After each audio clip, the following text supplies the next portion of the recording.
One of the things that we are always looking for is young people who are really hungry and excited, high potential. You were, as you mentioned, a kid who was very successful at your old school, but you saw that there was something more. What's so exciting about kids that are so ambitious is they're the ones who are really leading the charge. They're like bringing their parents along with them for the ride, being like, this is the school I want to go to. Here's why I believe it's going to be great for me. But because it isn't necessarily just that traditional academic path that you were on before, I'm curious, what would you say to parents thinking like, this is really different than what we're used to, and is it a risk? My parents wanted safety, so they're like, go to a traditional high school. They're like very big on academics only. But for me, I was trying to convince them that even going to college, colleges are gonna like it way more if you're very strong in your life skills, not just academics, but in life skills. And that's what I had to convince them. It was basically convincing them that at Alpha, I believe, and most people here believe, and we've seen it too, that there's a higher chance and better chance of you going into a better college than you would have in public school. Welcome to the Future of Education podcast, hosted by Mackenzie Price.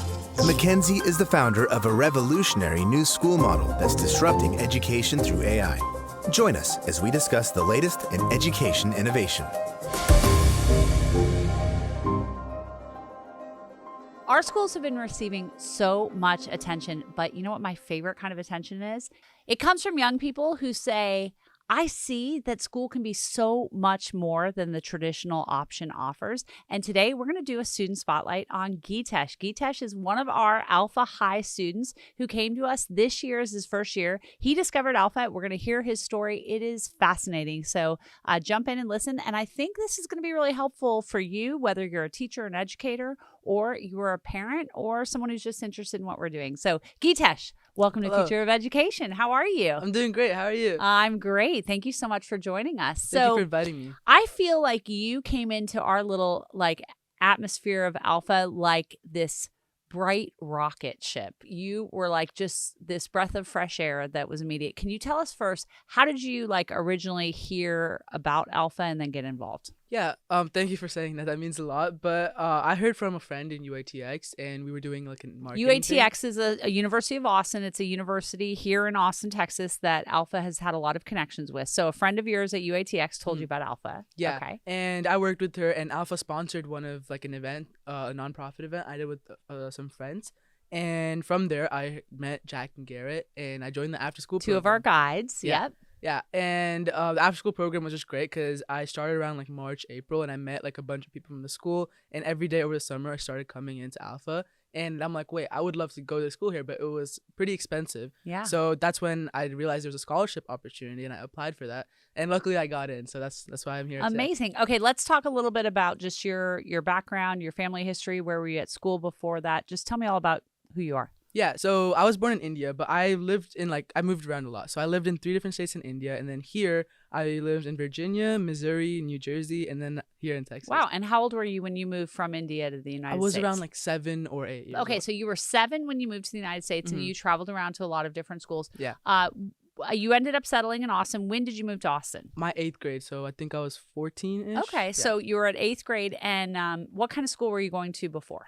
So before I was in a public school, and I was actually in a public high school for 2 years before. Yeah. And I'm in my junior year right now. Yeah, you spent your freshman and sophomore year at a public high school, kind of far away from Austin. You have a commute, of an hour or something? Yeah, I have to go. I come here on the train, and it's an hour ride every day, an hour ride back. So. Wow, that's dedication. That's really a lot of dedication. So you take a train. Who knew that Austin would be a train commuting city, right? I didn't know it existed until I'm wait, how am I going to get to school every day? And then I'm is there any public transportation? You know what's funny? I had a friend years ago. She made a music video. She's a musician. She made a music video. And at the end of the music video, she goes to this train station and she gets on a train and she goes away. And we all kind of laughed. We're like, where is she going? That's a train to nowhere.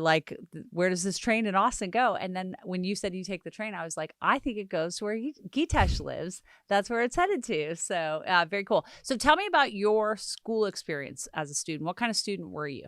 So in public high school, right? Yeah. So I did actually pretty well in public high school. I was ranked 5th out of a class of 562 students. So sorry, pretty well. What is that, Jay? Are you good at math? 5th out of 562 students? Would you say that's pretty well, or would you say that's Really, really, really good. That's amazing. So yeah, Thank you. you're a completely great student. Yeah, thank you so much. And I was like in a lot of clubs. I love doing DECA and Model UN mainly. I was a DECA girl growing Yeah? up. We bonded over that before. Uh-huh. So okay. So that was like really big parts of my life were those like after school clubs as well. But like public school, the thing about that is I didn't have as much time, but same time I wasn't like struggling. So like a lot of people like that come to Alpha, they just can't like deal with public school, or they just don't like the concept of how it works for them because it's like not personalized for them. And that's one of the reasons why Alpha is so great for people in general. For me, it was slightly different story. The reason I'm here is it's just simply better than public school. So I wasn't really struggling. I was doing pretty well, but this was just such a better like opportunity that I was willing to like let go of ranks and like clubs and everything to actually be here. Because I think What did your parents think about that? my parents were very like traditional. Like growing up in India, they were like, we have to go to college, and they're both software engineers. And at the time when they were like done with college or getting into college, that was like the next big thing. So that's why they decided to go into that. It's not necessarily like their passion. Sure. So they want me to have a great life and a successful life, but they want like a traditional path of let's go to high school, college, and then get a job. But they didn't like Alpha at first, and they're still a little bit doubtful about it because with the whole like hole filling and everything, with how our academics work, they're like, when are you going to start courses? And it's like it's a constant. I have to convince them that I'm still gonna get passed my AP test. I'm still gonna succeed in academics, but this is like an important part of it. So it was a struggle at first trying to convince my parents because they were kind of against going to Alpha because it's just different from a normal school, and they want safety in life, and this was kind of like too risky for them. So it took a lot of convincing. Yeah. One of the things that a lot of times people will ask us about our financial aid program, and one of the things that we are always looking for is young people who are really hungry and excited, high potential. You were, as you mentioned, a kid who was very successful at your old school, but you saw that there was something more.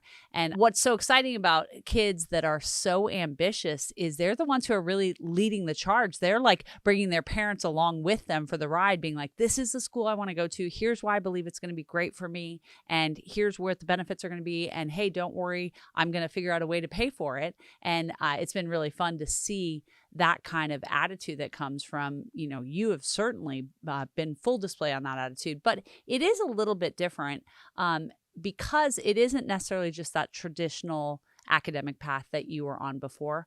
I'm curious, what would you say to parents who are listening to this thinking like, this is really different than what we're used to, and is it a risk? What do you say to that? Again, my parents wanted safety, so they're like, go to a traditional high school. They're like very big on academics only. But for me, I was trying to convince them that even going to college, colleges are gonna like it way more if you're very strong in your life skills, not just academics, but in life skills. And that's what I had to convince them, because they were in the mindset of when you're in college, you can socialize, you can network with other people, you can like gain all these life skills that you'll need. But for me, I'm like, this is the perfect time to do it. I'm in high school, and colleges are going to love that as well if you think about it in a college standpoint.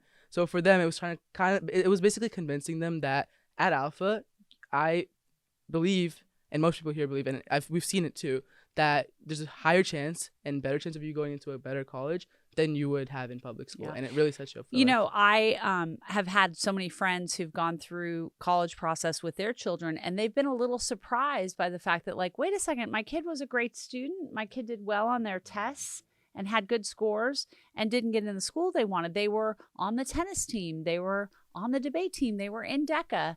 What's the problem? And you're speaking exactly to that thing, which is schools have been inundated with kids who all look the same. Yeah. They've all got the good grades. They've all got good test scores. They've all done some leadership position in a club or whatever.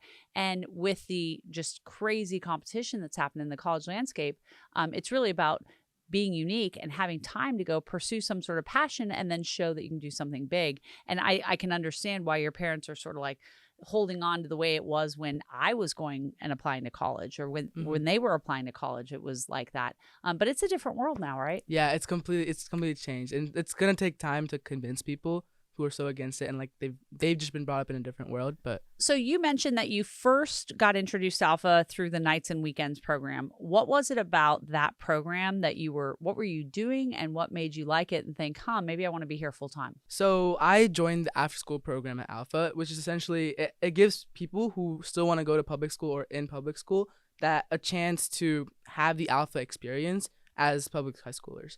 And what we focused on mainly was SAT and the Alpha X projects that other Alpha high school students get to work on. And the Alpha X project, for those that aren't familiar, is that big project that kids get to spend their afternoons in Alpha working on. But we have kids who go to other schools, both public and private schools, that say, hey, I want to still get a little taste of Alpha. And in this case, it's SAT preparation plus getting to work on some sort of a project that you're spending your evenings and weekends on, which you probably didn't have a ton of extra time. So this was a big thing to have to add to your plate, right? Yeah, it was definitely a big time commitment. Again, the commute here every weekend was tough, but it was definitely worth it. And one of the biggest things that made me want to come to Alpha was talking to the guides, which are basically our teachers here at Alpha.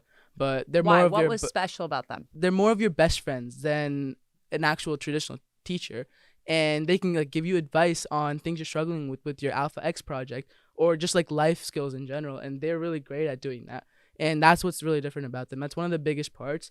The way the dynamic students are able to have with their guides. Plus how everyone here is like very encouraging, very motivated. So when you see other people locked in, you also want to be locked in. And it was just like the perfect environment. What do you think creates that culture at Alpha? Because that's one of the things I often talk about and I'm so proud of is I feel like the culture is just one where they are supportive of each other and everyone's calling each other to kind of a high standard, but not in a competitive environment.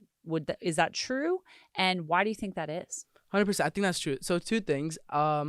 The students here at Alpha are just very highly motivated in general, but a lot of that is facilitated through the work the guides put in. So we have competitions we do, and we have houses, by the way. So houses are like Harry Potter kind of. We're split into like Gryffindor, Ravenclaw, but we have them on Greek city-states. So I'm in the Athens house as of now, and we have competitions against those houses. So we do something called house points. So it's basically when you do academic time or your Alpha X project time, and our day is split into an morning academic time and an afternoon we work on our Alpha X like very big project or Olympic level masterpiece basically, and we can earn points for the whole house by earning extra XP, which is how they track our academics. It's not through like it's less of grades and more of earning XP. Yeah, it's putting time and effort into your academics that allows you to earn what we call XPs, experience points, for any of you gamers out there. It's a term borrowed from that.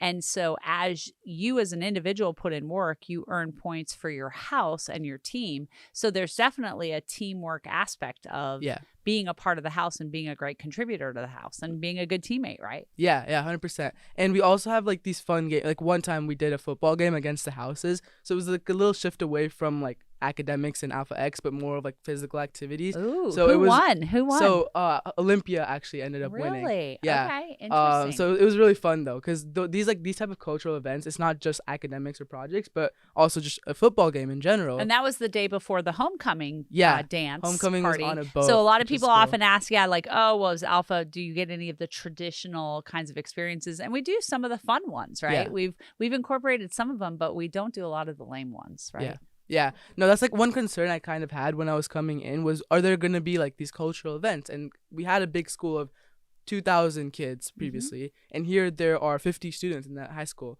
So I was like, how is that culture going to be? That's something I was thinking about, but I have no worry anymore because it's just everyone's really, really open, really nice, and they're highly motivating, but you can have fun with them. And then games like the culture that's set up by these guides and the competitive nature, it just makes it fun that I don't have the worry of I'm not in a public high school with school spirit. Because I actually feel like the school spirit here is stronger than a public high school, even with the amount of people they have. Yeah. Well, and Geetesh, you bring up such a great point because there's so many parents that I talk to all the time who are very concerned around socialization. Yeah. And they equate socialization with number of students. So you were in a school with 2,000 students. You came now to a high school with 50 students. Yeah. What would you say to that parent who is just worried about a small environment for their child? I would tell them that they have nothing to worry about, because these 50 students that we have in this high school are, like I said, they're very, very encouraging with each other.